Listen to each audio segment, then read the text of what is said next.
சாமி வந்திருக்கிறாரு, கல்யாணம் பண்ண சொல்லியிருக்கிறாரு, அவரும் கல்யாண வீட்டுக்கு வந்திருக்கிறாரு. அப்படியெல்லாம் செஞ்சி அம்மாவுடைய கல்யாணம், செஞ்சி அம்மாவுடைய மகள் உமா எனக்கு தெரியும், திருமணங்களுக்கு வந்திருக்கிறாரு, ஆசீர்வச்சிருக்கிறாரு.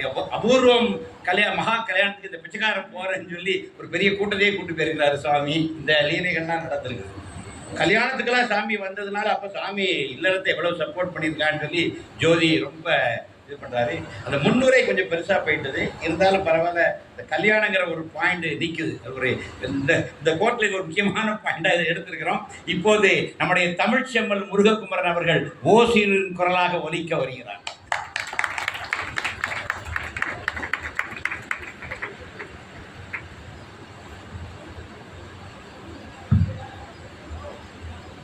ஈசனவன் நின்றெடுத்தான் இனிய தமிழ் என்றும் வாழ, பேசுமொழி யாவிலுமே பெருமை மொழி தமிழே என்று தனித்து எங்கும் தமிழுக்கு தரணியிலே நிகர்மொழி ஏது.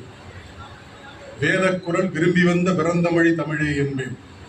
வேதக்குரல் விரும்பி வந்து பிறந்த மொழி தமிழே என்பேன். குறையற்ற தமிழொன்றே இறையோடு பேச வைக்கும். குறையற்ற தமிழொன்றே இறையோடு பேச வைக்கும். வண்டமிழின் வளமை வான்கடந்து வீசும் இந்தமிழ் போல் இயம்பதற்கு இனிய மொழி உலகிலேது. மூலமொழி தமிழுக்கு மூப்பும் இல்லை முடிவும் இல்லை. தேன் சுவையை மிஞ்சும் தமிழை தெய்வமென போற்றுவோமே.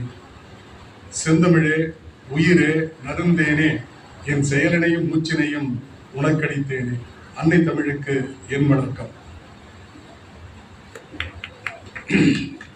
நாவினிக்க நற்றமிழார் நாதன் உனை நானும் பாட, தேனொழுகும் பாசுரங்கள் திகட்டாமல் தாராயோ. வான் கடந்து வாழுகின்ற வசந்த ஒளி யோகிராமா. ஏதெனக்கு இயல்பு வாழ்க்கை நாதன் உனை பாடாவிட்டால், உன் காதினிக்க நானும் பாட கரம் கூப்பி வேண்டுகின்றேன். புன்னகையின் மன்னவனே புதிரான என்னவனே, புன்னகையின் மன்னவனே புதிரான என்னவனே, என்னும் எண்ணமில்லை என்றவனே, எழுதும் எழுத்திலெல்லாம் வருபவனே, வண்ணமய வாழ்வதனை வந்தவர்க்கு தந்தவனே, வடிவத்துள் வந்தமர்ந்தே வசந்தத்தை தருபவனே, வடிவத்துள் வந்தமர்ந்தே வசந்தத்தை தருபவனே, முடிவில்லாத மூலத்தை முழுதாக இழுத்தவனே படுத்தவனே, முடிவில்லாத மூலத்தை முழுதாக இழுத்தவனே படுத்தவனே, புத்தனாகி வந்தவனே என்னை பித்தனாக்கி சென்றவனே, புத்தனாகி வந்தவனே என்னை பித்தனாக்கி சென்றவனே, மாதவத்தால் வந்தவனே உன் மலர்வாதம் பணிகின்றேன் என்னவனே. அண்ட சராசரம் அனைத்திலும் நீக்கமர நிறைந்திருக்கின்ற சத்குருநாதன் பகவான் யோகி ராம் சுரத்குமார் அவருடைய பாதார விந்தங்களுக்கு எனது பணிவான வணக்கங்களை தெரிவித்துக் கொள்கின்றேன்.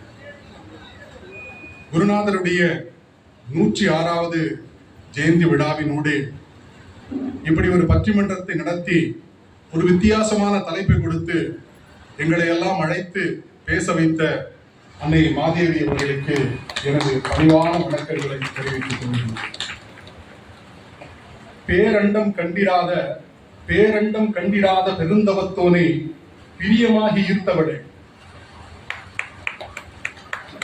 புத்தனாகி வந்தவனை உன் புனிதத்தால் சேர்ந்தவளே, புத்தனாகி வந்தவனை உன் புனிதத்தில் சேர்ந்தவளே, அடம்பிடித்து அழுதேனும் அவன் தாளில் வீழ்ந்தவளே, அடம்பிடித்து அழுதேனும் அவன் தாளில் வீழ்ந்தவளே, இதுகாரும் இப்புவியில் இவன் போல உயர்குருவை இயல்பாக பெற்றவோர் உனையன்று யாரும் இல்லை யாரும் இல்லை, இத்தென்றோ உனக்கு அடையாளம். அன்னை மாதேவியுடைய திருப்பாதங்களை அருமை அருமை வணங்கி என்னுடைய பட்டிமன்றத்திற்குள்ளே நான் செல்லுகின்றேன். பட்டிமன்றத்தினுடைய தலைப்பு யோகிராம் சுரத்குமார் வலியுறுத்தியது இல்லற வாழ்வின் மேம்பாடா, பெரிதும் வலியுறுத்தியது இல்லற வாழ்வின் மேம்பாடா இறை வாழ்வின் மேம்பாடா என்று. பட்டிமன்றத்திற்கு நடுவராக விட்டிருக்கின்ற நம்முடைய விசிறி சங்கர் ஐயா அவர்கள், என் நிலை வரினும் தன்னிலை மாறாது, தளர்விழாது, தயக்கமிழாது, தாண்டி தாண்டி ஓடிக்கொண்டே பகவானின் புகழை உலகெங்கும் பரப்பிக் கொண்டிருக்கின்றார். நண்பர்களே, தமிழுக்கு இருவர் கதி என்று சொல்லுவார்கள். கதி, காதி. ஒன்று கம்பன், இன்னொன்று திருவள்ளுவர். யோகிராம் சுரத்குமாரனுடைய பட்டிமன்றத்திற்காகட்டும் கவியரங்கத்திற்காகட்டும் ஒருவரே கதி, அது நம்முடைய விசிறி சங்கர் அவர்கள். நண்பர்களே, இல்லற வாழ்வில் இருந்து இப்பொழுது இறை வாழ்வுக்கு அவர் திரும்பி இருக்கிறார் என்பதிலே உங்களுக்கு எதுவும் சந்தேகம் இருக்க போகிறது. இது பட்டிமன்றத்திலே ஒரு தவறு நடந்திருக்கின்றது. அந்த தவறை நான் சுட்டிக்காட்ட விரும்புகின்றேன்.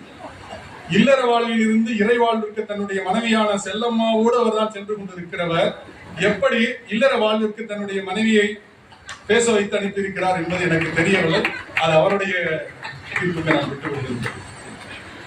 எழுத்திலும் பேச்சிலும் பகவானை உள்வாங்கி செயல்பட்டிருக்கின்ற நடுவர் அவர்களுக்கு எனது வணக்கத்தை தெரிவித்துக் கொள்கின்றேன். அவைக்கு எனது வணக்கத்தை தெரிவித்துக் கொள்கின்றேன். அவையிலே பேசி இருக்கின்ற பேரர்களுக்கு எனது வணக்கத்தை தெரிவித்துக் கொள்கின்றேன். எதிரணியிலே பேசி அமர்ந்திருக்கின்ற எனது அருமை அண்ணன் ஜோதி வெங்கடாசலம் அவர்களுக்கு எனது வணக்கத்தை தெரிவித்துக் கொள்கின்றேன். ராவணனுக்கும் சூர்பனைக்கும் கவிதை எழுதியவர் அப்படித்தான் பேசுவார். அதுல சந்தேகம் இருக்க தேவையில்லையே. பக்கம் 58, பத்தி 44 இதெல்லாம் சொல்லி கொண்டிருக்கிறார். பகவானுக்கு இதெல்லாம் தேவையா என்று எனக்கு தெரியவில்லை. அன்புக்குரிய நண்பர்களே, பிரம்மம் தன்னை தன் இருப்பை உறுதிப்படுத்துவதற்காக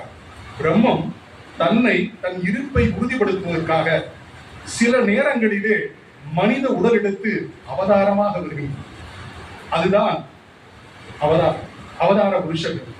ராமனாக, கிருஷ்ணனாக, யோகிராம் சுரத்குமாராக, ரமண மகரிஷியாக, ஆதிசங்கரனாக, ஸ்ரீராமானுஜராக, மத்வராக அவர்களெல்லாம் வருகின்றார். அந்த வரிசையில் வந்தவர் தான் பகவான் யோகிராம் சுரத்குமார். இது போன்ற மகான்களிடத்திலே நாம் சென்றாலோ அவர்களை பார்த்து பேசினாலோ நம்முடைய இருக்கின்ற அனைத்து கஷ்டங்களும் நஷ்டங்களும் தீர்ந்து விடுகின்றது.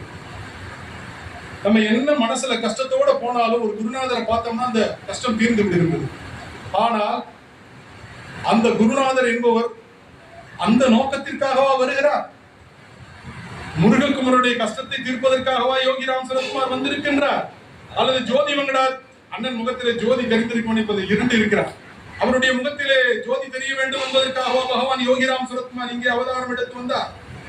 அவதாரத்தின் நோக்கம் என்பதை அறியாமல் இங்கே நாம் பேசிக் கொண்டிருக்கிறோம். அவதாரம் என்பது அத்தனை எளிதான அல்ல. நமக்கு அந்த அவதாரம் எளிதாக கிடைத்திருக்கிறது, அவ்வளவுதான். ஆனால் இந்த அவதாரத்தினுடைய நோக்கம் என்ன? இந்த புவியிலே இல்லற வாழ்விலே சம்சார சாகரத்திலே சங்கடப்பட்டுக் கொண்டிருக்கின்ற மனிதர்களை அதிலிருந்து மீட்டு இறைவாழ்வுக்கு கொண்டு வருவதற்காக தான் அவர் வந்திருக்கின்றார். தலைப்பை கண்ட பிறகு பகவானுடைய பொன்மொழிகளை ஸ்பார்க் என்ற புத்தகத்திலே நான் படித்தேன். ஒரே ஒரு இடத்தில் கூட பகவான் இல்லற வாழ்வை பற்றி பேசவே இல்லை. எல்லா முழுக்க இறைவனை பற்றி தான் பேசி இருக்கின்றார். வள்ளுவன் தன்னை உலகினுக்கு தந்து வான்புகள் கொண்ட தமிழ்நாடு. வள்ளுவன் தன்னை உலகினுக்கு தந்து வான்புகள் கொண்ட தமிழ்நாடு. வள்ளுவன் மிக அழகாக இல்லற வாழ்வை பற்றி பெரிதும் பேசி இருக்கின்றார். இல்லற வாழ்வை பற்றி வள்ளுவன் பெரிதும் பேசி இருக்கின்றார். அப்படி என்றால் இறை வாழ்வை பற்றி வள்ளுவன் பேசவில்லையா என்றால் வள்ளுவன் பேசி இருக்கின்றார். எங்கு பேசி இருக்கின்றார் என்றால் முதல் அதிகாரத்திலேயே பேசி இருக்கின்றார். கடவுள் வாழ்த்து என்ற அதிகாரம் என்ன? இறை வாழ்வை பற்றியதுதானே. பிறவி பெருங்கடல் நீந்துவார் நீந்தார் இறைவன் அடி சேராதார். இறைவனுடைய அடியை யார் சேரவில்லையோ அவர்கள் பிறவி பெருங்கடலை நீந்தார் என்று சொல்லுகின்றார்.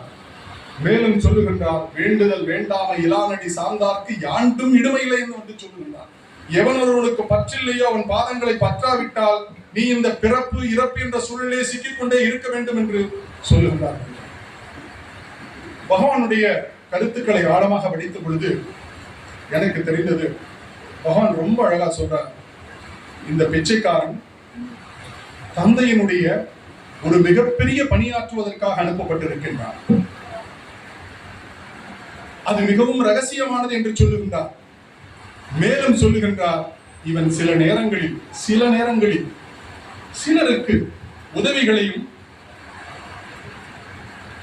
அறிவுரைகளையும் கூறுகிறார். அவ்வளவே. ஆனால் இவனது பணியானது தந்தையின் பணியே. நண்பர்களே, இவன் சிறிதளவேனும் இந்த உடல் மீது கவனம் வைத்துக் கொண்டிருக்கிறான். அதற்காக இவனை மன்னியுங்கள் என்று சொல்லுகின்றார். இது எந்த இடத்திலே இல்லற வாழ்வை அவர் குறிக்கின்றார்?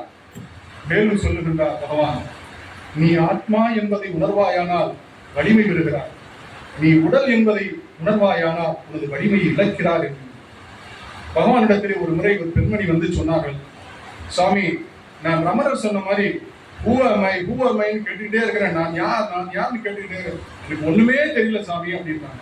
அப்ப சுவாமி சிரிச்சுக்கிட்டே சொல்றாரு, அப்ப ரமணர் சொன்னது பொய்யா இருக்குமாமா அப்படின்னு கேட்கிறாரு. அந்த அம்மா தெரியல சாமி அப்படின்றப்ப சாமி ரொம்ப அழகா சொல்றாரு, ரமணர் சொன்னதோ தீர்க்கதரிசிகள் சொன்னதோ பொய் அல்ல, அவர்களிடத்திலே வைராக்கியம் இருந்தது, உன்னிடத்திலே வைராக்கியம் இல்லை, அதனால் உனக்கு அந்த நிலை எட்டவில்லை என்று சொன்னார். டிஸ்பேஷன், வைராக்கியம் என்பது வேண்டும். மேலும் பகவான் சொல்லுகின்றார், எல்லா வேலைகளையும் செய்யுங்கள், எல்லா வேலைகளையும் செய்யுங்கள், ஆனால் நீங்கள் செய்கின்ற எல்லா வேலைகளுமே இறைவனுடைய நினைப்பை கொண்டிருங்கள். You do all the work, whatever you do, always remember Father என்று சொல்லுகின்றார். அன்பிற்குரிய நண்பர்களே, பகவான் மேலும் சொல்லுகின்றார், 1,00,000 பேர் ஒரு எதிரி நாட்டை உடைத்தெறிந்து அந்த கோட்டைக்குள்ளே நுழைகிறார்கள், கோட்டை கொத்தளத்துக்குள் நுழைந்து விடுகிறார்கள். ஒரே ஒருவன் தான் அந்த கோட்டையின் மீதேறி வெற்றி கொடியை நாட்டுகிறார்.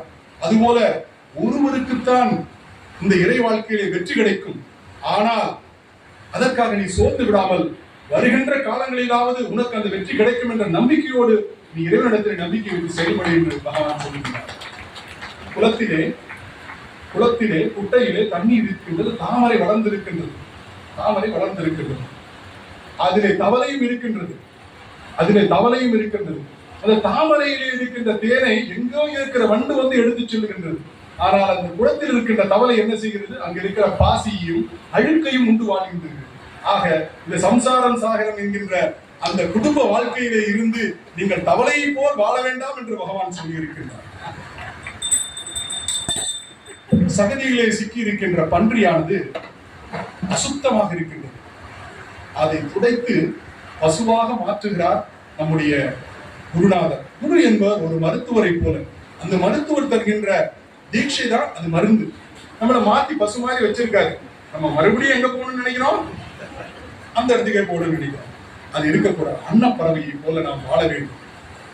தண்ணீரும் பாலும் கலந்து வைத்தால் அது பாலை மட்டும் உண்பதை போல பகவானுடைய பக்தர்களாகிய நாம் எப்பொழுதும் அன்னப்பறவையை போல பக்தியை மாத்திரம் எடுத்துக் கொள்ள வேண்டும் என்று சொல்லிக் கொள்கிறோம். எங்கிருந்தோ வந்தால் இடைசாகினால் என்றார், இங்குவனை யான் பெறவை என்னதும் செய்தேனோ, சொன்னபடி கேட்பான், துணிமணிகள் காத்திடுவான், சின்ன குழந்தைக்கு சிங்கார வாக்கிசைப்பான், கண்ணை இமை காப்பது போல் என் குடும்பம் மன்னமுற காக்கின்றான், வாய் முழுக்க பற்று மிகுந்து வர வாக்கின்றேன், கண்ணால் பெற்று வரும் நன்மைகளை பேசி விடுவதில்லை, நண்பனாய் மந்திரியாய் நல்ல ஆசானாய், பண்பிலே தெய்வமாய் பார்வையிலே சேவகனாய். நமக்கு சேவகனாய் இருப்பது மாத்திரம்தான் தெரிகின்றது, அவன் பண்பிலே தெய்வமாய் இருப்பதை நாம் உணர்ந்து கொள்வதில்லை. அந்த தெய்வத்தினுடைய பண்பு என்ன? நம்மை இல்லற வாழ்விலே இருந்து இறை வாழ்வுக்கு எடுத்துச் சொல்வதுதான் என்பதை தெரிவித்துக் கொண்டு இந்த முதல் சுற்றிலே என்னுடைய கருத்துக்களை நான் நிறைவு செய்வதற்கு முன்பாக ஒரே ஒரு சின்ன பாடலை மட்டும் பாடிவிட்டு நான் செல்கின்றேன். நம்முடைய பெருமாள் ராசா ஐயா அவர்கள் இறைவாழ்வுக்காக ஒரு பாட்டை பாடியிருக்கின்றார்.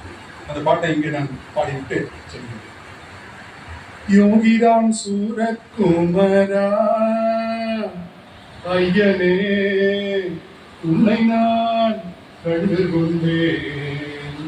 யோகிராம் சூரக்குமரா ஐயனே, உன்னை நான் சரணடைந்தேன்.